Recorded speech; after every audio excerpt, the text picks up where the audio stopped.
Welcome to 15-Minute Discourse, where we do deep dives on topics that you're interested in. Today, we are exploring the world of cryptids. You know, those creatures that seem to exist just beyond the reach of science. Right. You shared some really fascinating research on some of the most famous cryptids, and we are excited to unpack it all. Yeah, I think what makes cryptids so compelling is they kind of straddle this line between folklore and zoology. Right.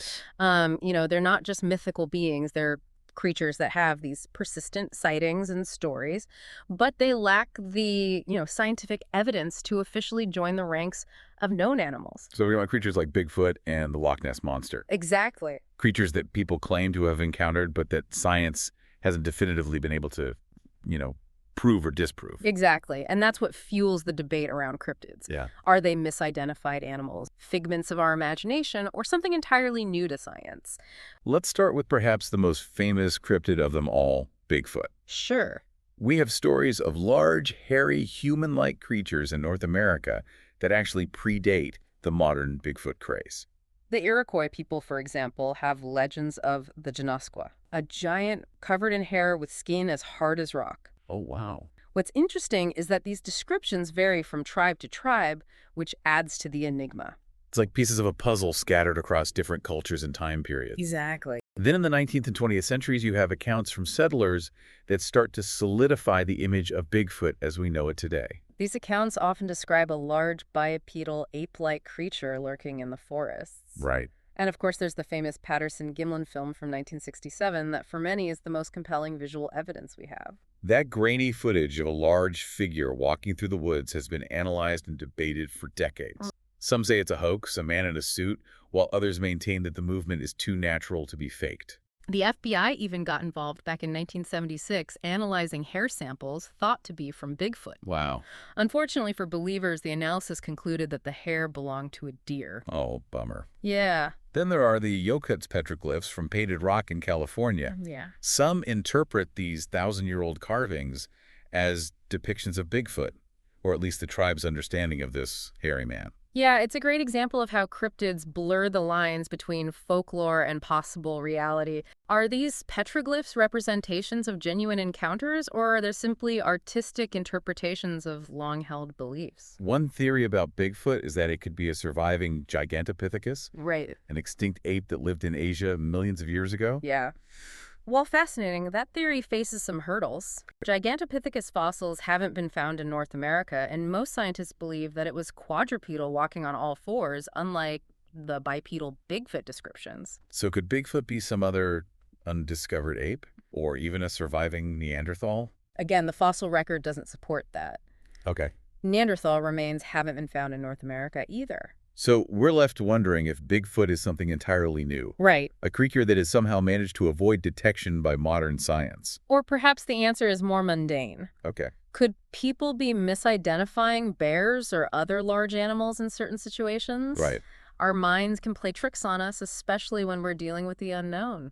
That's the allure of cryptids, isn't it? They tap into our sense of wonder and our desire to believe in something beyond our current understanding. Yeah. It's important, though, to approach these topics with a critical eye. We can be intrigued by the possibilities, but we should also ground our conclusions in evidence and scientific analysis. Bigfoot is just one piece of the cryptid puzzle. Now let's cross the Atlantic and visit Scotland, home of the legendary Loch Ness Monster. Nessie is a creature shrouded in mystery, and just like Bigfoot, there are certain pieces of evidence that have fueled the legend for generations. The most famous of these is the surgeon's photo from 1934, which appeared to show a long neck and head emerging from the water. For decades, that photo was considered the holy grail of Nessie evidence, but as with many cryptid proofs, it turned out to be a hoax. Oh, no. A meticulously crafted toy submarine with a fake head and neck designed to fool the public. Which brings us to the 1960 Dinsdale film. This footage, taken by an aeronautical engineer, shows a dark hump moving across the surface of Loch Ness. Right. Unlike the surgeon's photo, the Dinsdale film is still debated today. Some argue that the object is too large and moves too smoothly to be a wave or a boat. And then there are the sonar readings from 2011 that produced images of what appear to be two plesiosaur-like creatures swimming in the loch. Those images certainly fueled speculation, But without clear visuals, it's impossible to say for sure what the sonar detected. Of course, the plesiosaur theory itself faces a major obstacle. Plesiosaurs were marine reptiles requiring salt water to survive, while Loch Ness is a freshwater lake. So even if a plesiosaur could somehow adapt to fresh water, it would need to surface frequently to breathe. Right. We haven't seen any evidence of that kind of regular activity in Loch Ness. No, we haven't. So what are the more plausible explanations? One leading theory is that Nessie could be a giant eel. An eel?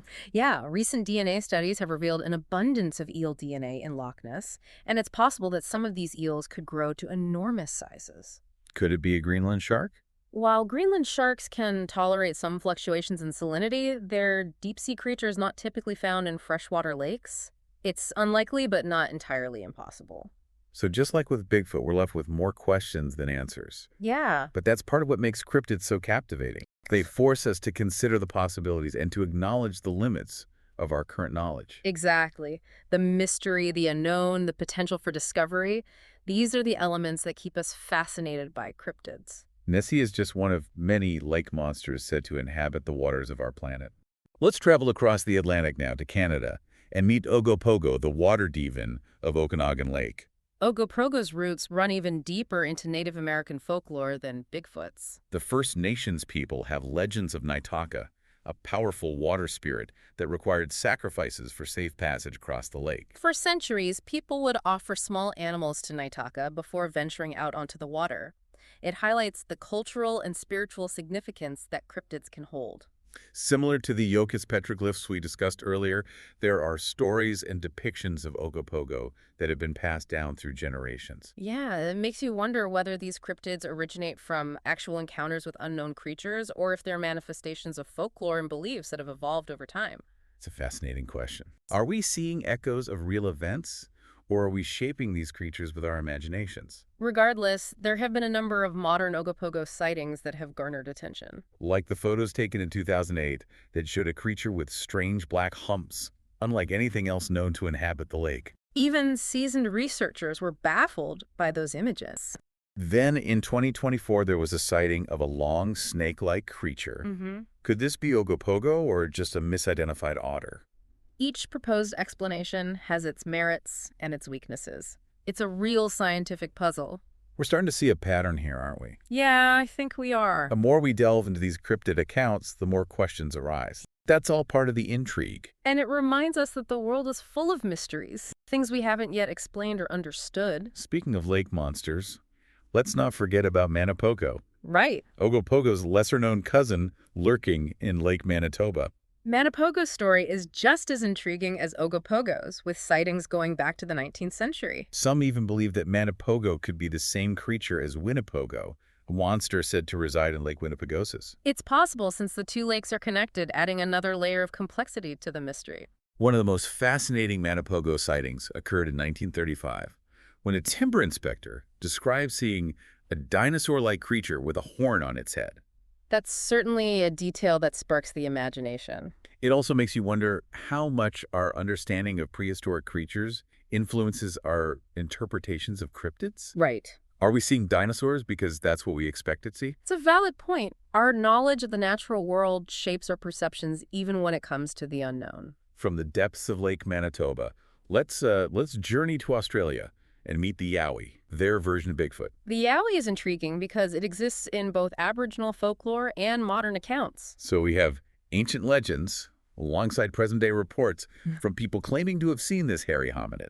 It's a creature that has woven itself into both, ancient tradition and modern experience. And what's especially fascinating is the Yowie's impact on Australian culture. You have Yowie-themed events and products, and even legal battles over the creature's name. Yeah, in 2004, a man known as Tim the Yowie Man sued a confectionery company for using the name Yowie for their chocolates. It demonstrates how cryptids can really capture the public's imagination and become symbols of the unknown. From Australia, let's venture into the heart of Africa to encounter Mokele-mbembe, a cryptid that has fascinated explorers and cryptozoologists for decades. Mokele-mbembe is said to inhabit the Congo River Basin, and its description is strikingly similar to early depictions of sauropod dinosaurs like Brontosaurus. It's a creature that seems to have stepped out of our prehistoric past. And this raises a thought-provoking question. How much does our scientific understanding or lack thereof influence how we perceive cryptids? Are we seeing what we expect to see based on our preconceived notions of what these creatures could be? That's an important point to consider. Our knowledge of the natural world is constantly evolving, so it stands to reason that our interpretations of cryptids would evolve as well. But what about concrete evidence? Have any of the expeditions to find Mokele-mbembe yielded definitive proof? Despite numerous expeditions, no one has managed to capture a clear image or video of the creature.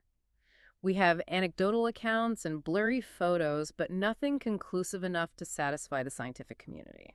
So it remains a case of compelling stories, but without the hard evidence to back them up. Some argue that Mokele-mbembe could be a misidentified black rhinoceros, a species once common in Central Africa. So perhaps people are seeing rhinos from a distance or in unusual circumstances, and their minds are filling in the gaps with something more exotic. It's a plausible explanation, but it doesn't fully account for all the reports, particularly those describing a long neck and tail, features not typically associated with rhinos. It's these discrepancies that keep the Mokele-mbembe mystery alive. Is it a surviving dinosaur, a misidentified rhino, or something else entirely? It's also worth noting that the search for Mokele-mbembe has been intertwined with creationism. Some groups believe that finding a living dinosaur would disprove the theory of evolution. So there's a deeper ideological layer to some of these expeditions. It's a reminder that the world of cryptids is often a crossroads where science, culture, and belief systems intersect. Let's shift our focus now to some other intriguing cryptids you've provided research on, starting with the Bukit-Timah monkey man from Singapore, a creature quite different from the large, hairy hominids we've discussed so far. The Bukit-Timah monkey man, or BTM, is often described as a hybrid with characteristics of both monkeys and humans. And what's interesting is that most of the sightings are relatively recent, primarily from the early 2000s. Compared to creatures like Bigfoot and Nessie, the BTM is a newcomer to the cryptid scene. The descriptions are quite fascinating as well. Some say it has a monkey-like face but walks upright like a human, while others claim it's immortal, adding a supernatural element to the story. It plays into our fascination with the unknown and the possibility that there are creatures out there beyond our comprehension. And remarkably, even the official Singapore Tourist Board has incorporated the BTM into its promotional materials. It's a testament to the creature's cultural impact. Even if its existence hasn't been proven, it has become part of Singaporean folklore. From the bustling city-state of Singapore, let's travel to the swamps of Arkansas, home of the Fook monster. The Fook monster is another Bigfoot-like creature, but this one resides in the murky depths of Boggy Creek. It's a cryptid that has achieved a degree of pop culture fame thanks to the 1972 horror film The Legend of Boggy Creek. That film introduced the Fook monster to a wider audience, and it continues to inspire films and documentaries today. Despite its notoriety, the consensus is that the original sightings in 1971 were likely a hoax. It seems human ingenuity played a role in creating this particular cryptid sensation. Even if the Fook monster isn't real, it's a reminder of the power of storytelling and how easily our perceptions can be shaped by what we see and hear. From a swamp monster to a winged demon, let's journey to New Jersey and meet the infamous Jersey Devil. The Jersey Devil is one of the more unusual cryptids we've encountered. It's often described as a kangaroo-like creature with bat wings, hooves, a forked tail, and glowing red eyes. It's a creature that seems to have sprung from a nightmare. But what's fascinating is that the Jersey Devil may have roots in a real historical figure, Daniel Leeds.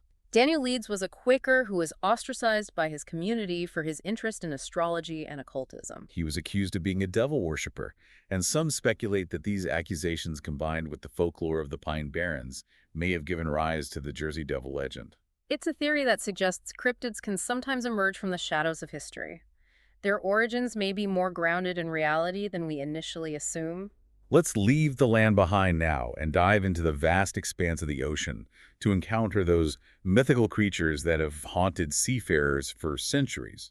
Sea serpents. Sea serpents are a category of cryptids with a wide range of descriptions. Some are said to be serpentine with long necks and tails, while others are more reptilian or even dragon-like. They're found in mythologies across the globe, from ancient Norse legends to biblical accounts. Like Jormungandr, the giant serpent from Norse mythology that encircles the world, or Leviathan, the monstrous sea creature from the Bible. It's remarkable how these sea serpent myths have persisted across cultures and time periods. But have there been any modern sightings that stand out? One of the most well-documented sightings was in 1848 when the crew of the HMS Daedalus reported seeing a sea serpent off the coast of Africa. They described it as an enormous creature with its head several feet above the water. While the sighting was taken seriously at the time, it's now believed that the crew probably misidentified a whale. It seems misidentification is a common theme when it comes to sea serpent sightings. Whales, seals, even giant squid have all been proposed as explanations. There's also the theory that many sightings were actually whales entangled in fishing gear. The ropes and nets could create the illusion of a long serpentine body. It's a reminder that human activities may inadvertently be contributing to cryptid reports. We might be creating our own monsters, so to speak. It highlights the importance of critical thinking and considering all possible explanations before jumping to conclusions about unknown creatures. In addition to the cryptids we've already covered, you've provided information on a number of others. Let's take a quick look at some of these intriguing creatures. That sounds like a good plan. Let's see what other mysteries the world of cryptids has to offer. We have the Anguilla peluda, a hairy eel said to inhabit the waters around Tenerife in the Canary Islands. Its legend is woven into local folklore, and there are stories of it terrorizing the local people. A hairy eel. That's a new one for me. Then there's the Dobarchu, an Irish waterhound with a fascinating history. There's even a headstone dedicated to a woman supposedly killed by the creature. It seems every culture has its own unique water monster lurking in its depths. We also have the Gloucester sea serpent, a creature reportedly sighted off the coast of Massachusetts in the 19th century. Another sea serpent, adding to the long list of these elusive creatures. And let's not forget the Nandi bear, a ferocious cryptid from Africa that is said to stand on its hind legs and scalp its victims. That's a chilling image to conjure up. We also have the orang pendek, a small ape-like creature from Sumatra that has been the subject of numerous expeditions. It's like the Bigfoot of Southeast Asia, adding to the global distribution of these hairy hominids. Then there's Selma, a lake monster from Norway reported to be over 20 feet long. Another contender for the title of largest lake monster. We also have the skunk ape, a relative of Bigfoot said to inhabit the swamps of Florida. I can only imagine the olfactory challenges associated with encountering that particular cryptid. And finally, we have stellar sea ape, a strange creature observed by a German zoologist in the 18th century. It was described as having a dog-like head and a shark-like tail, a truly bizarre combination. It sounds like something out of a medieval bestiary, a creature cobbled together from disparate parts. These are just a few of the many cryptids that have captivated people around the world. They represent the unknown, the mysterious, and the tantalizing possibility that there are still creatures out there waiting to be discovered. It's a humbling thought to realize how much we still don't know about our own planet. But before we wrap up, I want to circle back to something you mentioned earlier about the importance of critical thinking when it comes to cryptids. Yeah, it's crucial to approach these stories with a healthy dose of skepticism. We can be open to the possibility of new discoveries, but we also need to be aware of the potential for hoaxes, misidentification, and the influence of folklore and cultural beliefs. We need to balance our sense of wonder with a critical eye, examining the evidence carefully before jumping to conclusions. Out of all the cryptids we've discussed, which one stands out to you as the most compelling or intriguing? It's difficult to choose just one, as they all offer unique perspectives on our relationship with the unknown, but the lake monsters hold a particular fascination for me. The vastness and depth of a large lake or the ocean create this sense of mystery and the possibility that creatures could be lurking beneath the surface unseen and undiscovered. There's a primal fear associated with deep water, a sense that something could be lurking beneath the surface just out of sight. It taps into our evolutionary history, a time when large aquatic predators posed a real threat to our ancestors. Cryptids like Nessie and Ogopogo remind us that there are still places on Earth that remain unexplored and that we may not be as alone as we think. They challenge our assumptions about the natural world and remind us that there's always more to learn and discover. I think that's why cryptids continue to fascinate us. They represent the boundaries of our knowledge and the allure of the unknown. They're a reminder that the world is still full of mysteries, and that even in our age of scientific advancement, there are things that remain unexplained. If you could lead a cryptid expedition, where would you go and what would you be looking for? I'd venture back to the Congo River Basin to search for Mokele-mbembe. The stories are too intriguing to ignore, and the Congo is one of the most biodiverse regions on Earth, so the potential for finding a new species is high. I'd choose a location closer to home, Perhaps the Pacific Northwest in search of Bigfoot. Okay. There's something about those dense forests and rugged mountains that feels like prime cryptid territory. Wherever you choose to explore, remember to pack your skepticism, your sense of adventure, and a good camera. And if any of you out there have had your own cryptid encounters, we'd love to hear about them. Share your stories in the comments below, and don't forget to like and subscribe for more deep dives into the topics that spark your curiosity. Until next time, keep exploring, keep questioning, and keep that sense of wonder alive.